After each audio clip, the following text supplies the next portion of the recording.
राकेश पासवान जी की घटना को वो किस तरीके से देखते हैं और उसके बारे में वो क्या कहना चाहेंगे, क्योंकि ये एक मिशन गायक हैं और वो एक मिशन को आगे पहुंचाने वाले थे, निडर नेता थे। उनके बारे में ये क्या कहना चाहेंगे? क्योंकि एक घर का परिवार बिछड़ गया और लोग कहीं न कहीं बहुत दुखी हैं और बहुत ही ज़्यादा दुखी हैं। और आपको बता दिया जाए कि ये घटना बहुत ही शर्मसार हुई है कि एक राकेश पासवान जी, जो अपने समाज के लिए लड़ रहे थे, उनकी लड़ाई छीन ली गई है। और इसी के बारे में खास बातचीत करेंगे मिशन गायक सुनील संगम जी से।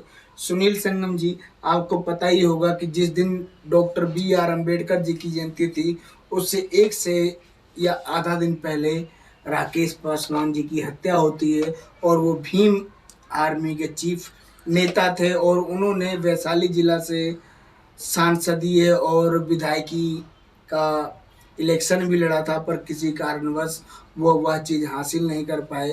पर वो बहुत ही मनुवादियों की निगाहों में खड़कने लगे थे और आज उनको खड़कना बंद कर दिया गया है। इसके बारे में आप क्या कहना चाहेंगे?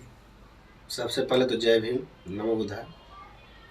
ये देखिए बहुत दुख की बात है और अब इन लोगों को डर लगने लगा है। जितने मनवादी विचारधारा के लोग हैं उन लोगों को डर लगने लगा है। अगर डर नहीं लगता तो ऐसा घटना वो लोग नहीं करते।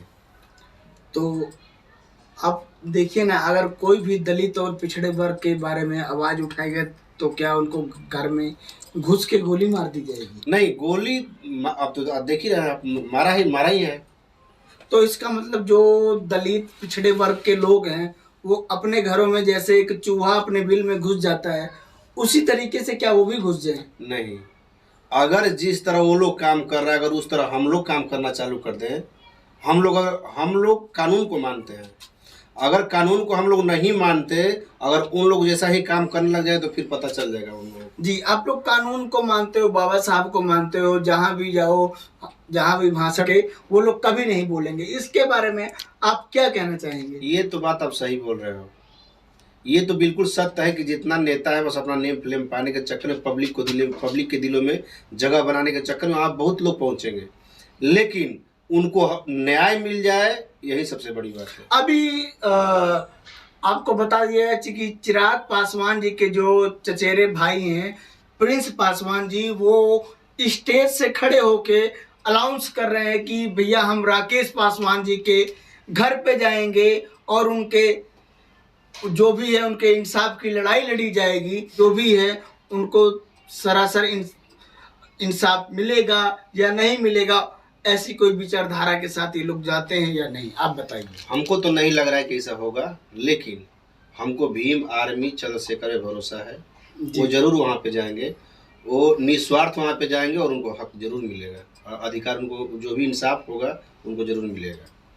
देखिए, पर एक तरीके से बात की जाए, अभी तक चंद्रशेखर आजाद जी का कोई हमें ठोस सबूत नहीं मिला है कि वो राकेश पासवान जी के घर जाएंगे या उनसे खास बातचीत करेंगे। क्योंकि हिंदू राष्ट्र के अगर विचारीय स्तर पे जाया जाए तो कहीं ना कहीं आपको ये जानने को मिलेगा कि उन लोगों से एक तरह का भेदभाव भी किया जाता है। और क्या किया जाएगा, वही किया क्योंकि कहीं ना कहीं आप देख लीजिए कि उनको पाने के लिए, रोटी के लिए उनको मोहताज किया जाता है। और हम सबसे पहले तो मैं ये बोलूँगा बहुजन समाज के लोगों से, अगर आप अपने आप को मजबूत नहीं बनाओगे, अपना जो अधिकार है उसको अच्छे जगह पे नहीं दोगे, तो इसी तरह आपको झेलना पड़ेगा।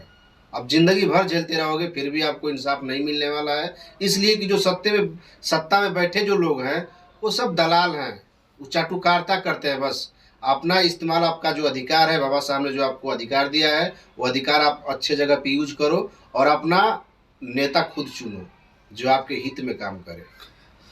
पर आपको साथ ही साथ ये बता दिया जाए, जो हमारे समाज के लोग हैं वो आजकल नेता नहीं चुनते हैं, बोतल और अधिया चुनते हैं। बस यही तो प्रॉब्लम है, सबसे बड़ी प्रॉब्लम यही है। जब भी इलेक्शन आता है तो उनके घर में 1 बोतल, 2 बोतल, 4 बोतल पहुंचा दिया जाता है और बोला जाता है कि भैया हमको वोट दो, हमको वोट दो। और वो लोग कहीं ना कहीं इसके लालच में डुल जाते हैं और वो उन्हीं को जाके वोट देते हैं, वोट करते तो हैं। यही तो सबसे बड़ी शिक्षा है। शिक्षा नहीं, इसलिए समस्या काम होता है। अगर अपने शिक्षा को ये लोग अपनाएंगे तो बोतल पे कोई बिकने वाला नहीं है, अगर शिक्षा को जब अपना लेंगे तब। जी। और बहुजन समाज की बात की जाए तो उनकी कुछ भी नहीं तो 80 से लेके 85% तक उनकी जनसंख्या है, और उन जनसंख्या के बीच में उनका टक्कर लेने वाला कोई नहीं है। कोई नहीं है। पर जहां बात की जाए कि एक तरह से उनको